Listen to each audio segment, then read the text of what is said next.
Yes.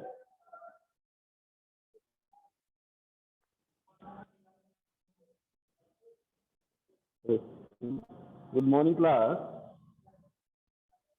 We are learning chapter second, nutrition in animal. And what we have learned about digestion in human.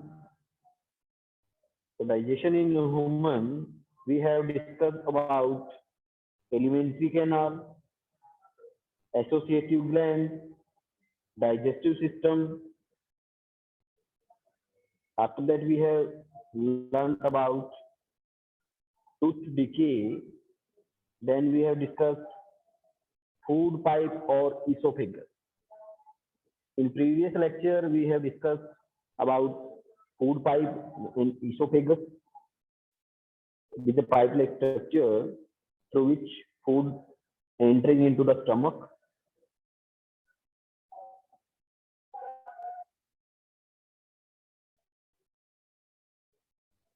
Then we have discussed about stomach, small intestine. Now, today's topic is absorption in small intestine. The food will pass into the small intestine from the stomach. So what will happen into the small intestine? Means absorption in small intestine. When the digestion is completed in a small intestine, that digested food is absorbed by the body. That digested food will mix into the blood, and blood will supply that nutrient to each and every part of the body. Means each and every cell, to each and every cell. So we will discuss about absorption in small intestine. This is our topic. So let's start. Absorption in small intestine. The digested food can now pass into the blood vessel in the wall of intestine. This process is called absorption. So what is the first step in the digestion? It is ingestion.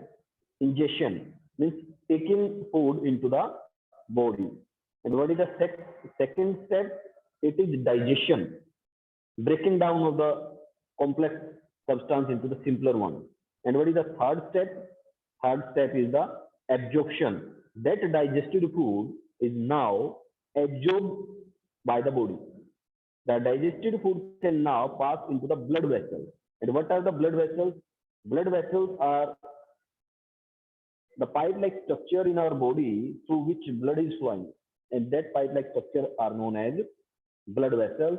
Mainly, we are having artery, vein, and capillary. There are three types of blood vessels which we will discuss in the incoming chapters later on. But here you can remember that we are having three types of blood vessels. One are vein, the second is artery, and the third one is capillary. So there are mainly three blood vessels. So now the digested food will absorb into the blood, and that blood will reach to each and every part of the cell, each and every part of her body. This process is known as absorption. Absorption.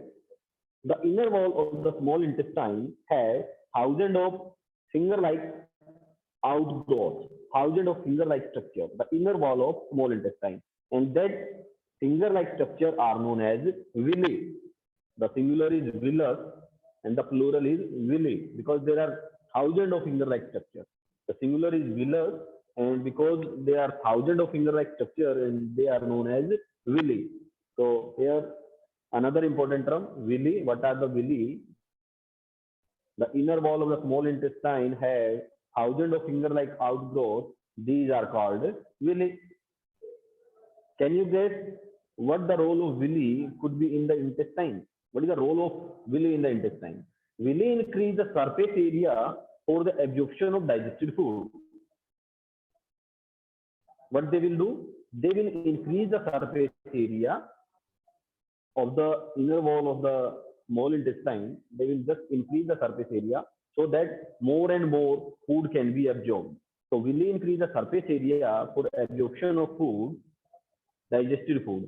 Each villus has a network of thin and small blood vessels close to its surface. So a, there is a thin network of thin and small blood vessels, very small blood vessels, very thin blood vessels close to its surface. The surface of villi, the surface of villi absorb the digested food material. They absorb the digested food material.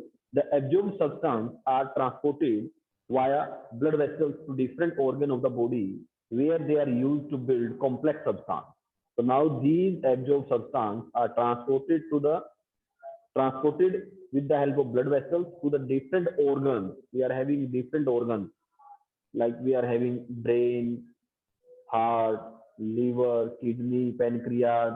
So there are so many different type of organs are there. So these blood now reaches the different organs. They build the complex substance such as protein required by the body. This is called assimilation. Now, what is assimilation? So, see what will happen when the food is digested in the small intestine.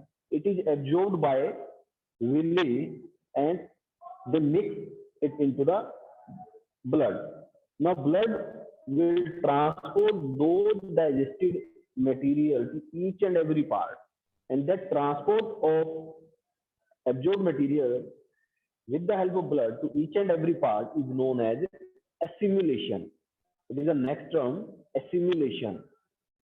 After absorption, there will be assimilation. So, first step is ingestion, second step is digestion, third step is absorption, means digested component of the food will be absorbed by villi and they will mix it into the blood.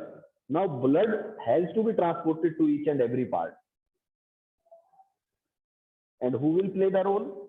Blood vessels, and with the help of blood, that digested food is to be transported to each and every part, and that process is known as assimilation. Means the fourth step is assimilation. So you can underline this. Absorbed substance are transported via blood vessels to different organs of the body where they are used to build complex substance such as protein required by the body. This process is called assimilation. So this is the fourth step of digestion. So assimilation. In the cell, glucose breaks down with the help of oxygen into carbon dioxide and water.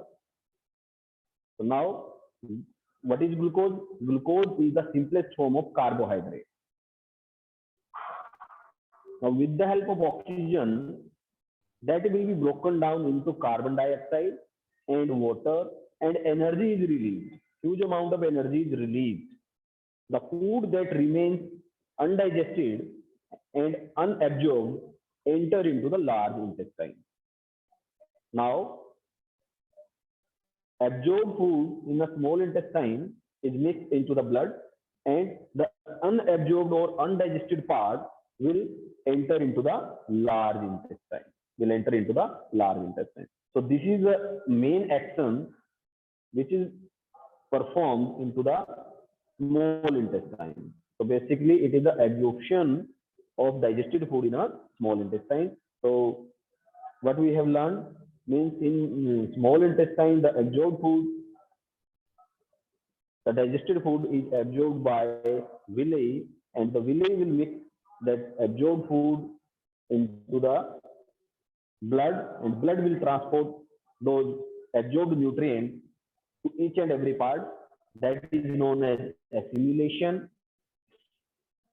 And into the blood, when these nutrients get mixed with oxygen, they will broken down, and carbon dioxide, water, and energy will release. And this process is known as respiration. So there can be one question that what is respiration? So you can underline this.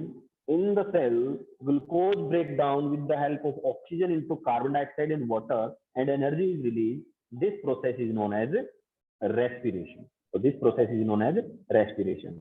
So what will happen to the undigested food or unabsorbed food? That undigested or unabsorbed food will enter into the large intestine. So let's read what will happen into the large intestine. Large intestine. The large intestine is wider and shorter than small intestine. It is wider but shorter in length. It is about 1.5 meter in length. And what was the length of small intestine? As we have discussed in the previous lecture, it is 7.5 meter long. Small intestine is thinner but larger in length, and the length of small intestine is near about 7.5 meter, and the total length of alimentary canal is near about approximately 9 meter. So let's discuss about large intestine. Large intestine is wider and shorter than small intestine. It is about 1.5 meter in length. Its function is to absorb water and some salt from undigested food into the rectum, undigested food material. So the undigested food material which is coming from small intestine into the large intestine, they are basically having some water content and some salt in it. So what will happen in a large intestine? Large intestine perform a function to absorb that salt and water. Although there is no digestion in large intestine, but in large intestine only some salt and water will absorb from that undigested food. The undigested food which is coming from the small intestine into the large intestine will absorb the water and some salt from that undigested food. The remaining waste passes into the rectum and remains there as semi-solid feces. Now, the waste which is generated in a large intestine, the remaining waste, that will transfer to the rectum. Rectum is a container like part of the alimentary canal, and in a rectum there is a fecal matter. Only feces are there, means the waste material which has to be passed out from the body. That material is known as feces. The fecal matter is removed through the anal from time to time. Look at the word, it is ingestion. And what we have discussed on the first stage, that was ingestion. Ingestion is the taking food into the body. And what is ingestion? It is removal of undigested food or waste material out of the body. So these are having little bit similar pronunciation, but spelling is different. Also pronunciation is different, and their function is different. That was ingestion, means taking food into the body, and this is ingestion, removal of undigested food or waste material out of the body through anus. So you can underline the definition. The fecal matter that is removed through the anus from time to time, the fecal matter is removed through the anus from time to time. This is called egestion. So this is the last step of the digestion process.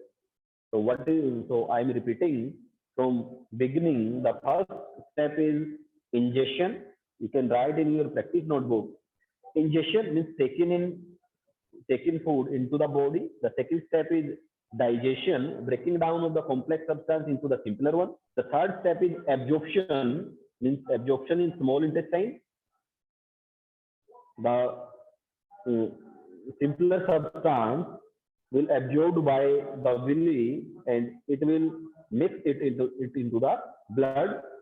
The fourth step is assimilation. Blood will transport the absorbed material, absorbed nutrient to each and every part of the body. And after egestion, after assimilation, the fifth step is egestion, means the remain undigested food or the waste material that will be removed out of the body, and that removal out of the body through the anus is known as egestion. So this is the whole process of digestion what we have discussed till now. So what we have discussed, I'm just repeating with the help of the diagram again. Again, it is an important diagram, which is figure 2.2.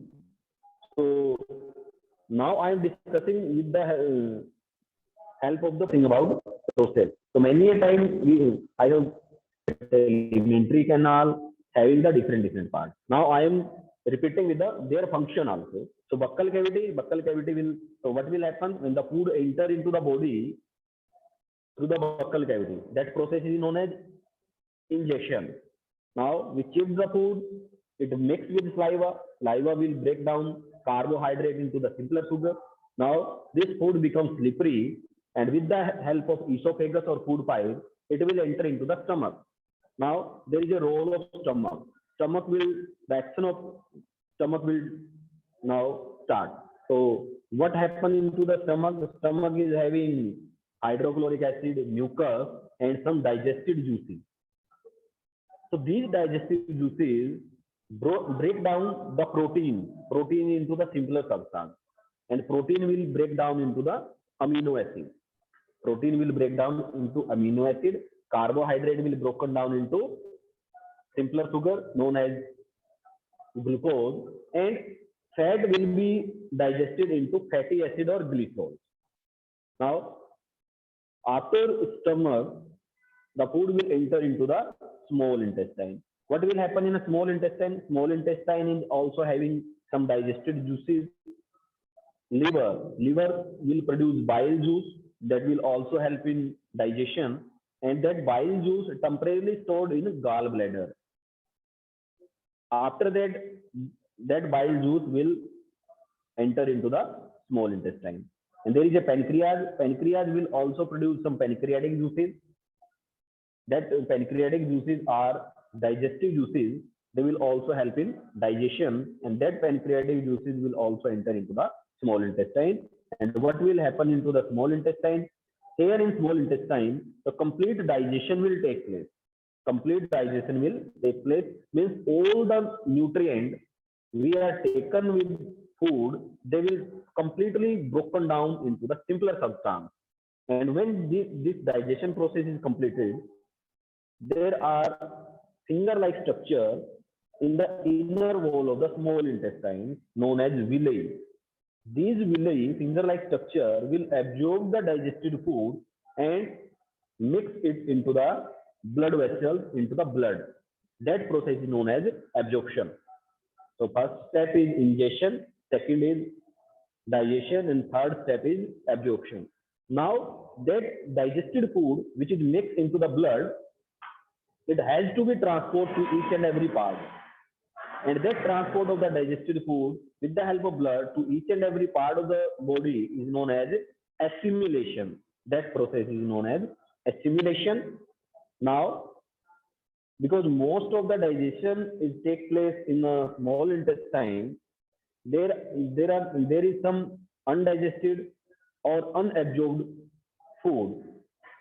That undigested or unabsorbed food now will enter into the large intestine. And what will happen in a large intestine? In the undigested food, there are some salt, there is some water, and that is absorbed in a large intestine. And now the total remain or the fecal matter will enter into the rectum. You can see in the diagram there is a rectum, and it will temporarily store into the rectum, and after some time that fecal matter or feces will remove out through the anus out of our body, and that process is known as egestion. Egestion is the last step. So with the help of this diagram, we can easily understand the process of digestion. That is the whole process of digestion in human being, which we have discussed till now. So next is the digestion in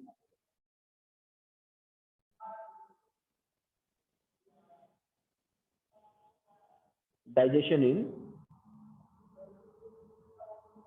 grass eating animal. Okay, before discussing about the grass eating animal, we will discuss about the blue box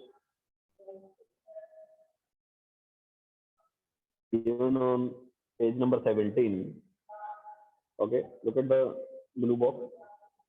Diarrhea. Diarrhea is the condition in our body when we are having loose motion. In simple language, we are saying loose motion in small children or maybe in elder person. This condition may be occur. And what will happen in this condition? The body is having loose motion. That condition is known as diarrhea. So what we have to do during the diarrhea? So let us discuss about this. Sometimes you may have experienced the need to pass watery stool frequently. Watery stool means loose motion. Watery stool frequently. This condition is known as diarrhea. This condition is known as diarrhea. It may be caused by infection. It may be caused by infection, food poisoning, or indigestion. So any condition can be there. There can be infection. There can be food poisoning. It can be indigestion problem. So any of the problem can be there. It is very common in India, particularly among children, among small children. Under severe condition, it can be fatal. It can be very dangerous. If it is not treated well in time, it can be very fatal. It can be death causing. Although we are thinking that, okay, it is loose motion, it can be treated, but when it is not treated well in time, it can be fatal. Fatal means death causing condition can be there. This is because of excessive loss of water and salt from the body. So when there is a loose motion, so many salt and excess of water will be taken out from the body. So there can be loss of water or salt. So diarrhea should not be neglected. We cannot neglect. We cannot underestimate the condition of diarrhea. It should be treated. It must be treated well in time. Even before a doctor is consulted, the patient should be given plenty of boiled and cooled water with a pinch of salt and sugar dissolved in it. So if before going to the doctor, we can boil a glass of water and we can mix a pinch of salt and a teaspoonful of or a pinch of sugar in it, and this is called oral rehydration solution, means ORS. Also, you have seen many a time when you go to the doctor and doctor give a pouch and it is having some salt-like structure, salt-like substance, and you have to mix that salt into the water and you have to drink that. And that pouch written on it ORS means oral rehydration solution. Rehydration is the opposite of dehydration. What is the dehydration condition? Means loss of water in our body is dehydration. And rehydration, we have to add some salt and water in our body. So that process is known as rehydration. Oral rehydration solution. We can also prepare this ORS solution at home. So this is the condition of diarrhea. Okay, students, these are the topic for today. If you are having any difficulty, you may ask your question one by one. Digestion in grass-eating animal, we will discuss in a next lecture because we are not having enough time to discuss this topic today. We'll discuss this topic in a next lecture. So if you are having any doubt or any difficulty, you may ask your question one by one. So Akash sir, please allow the student to ask their question.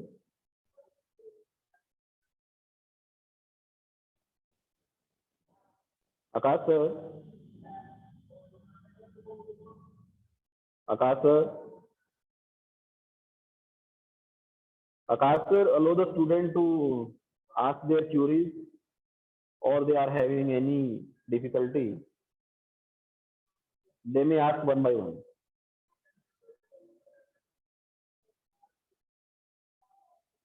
Akash sir, can you hear me? Akash sir, can you listen me?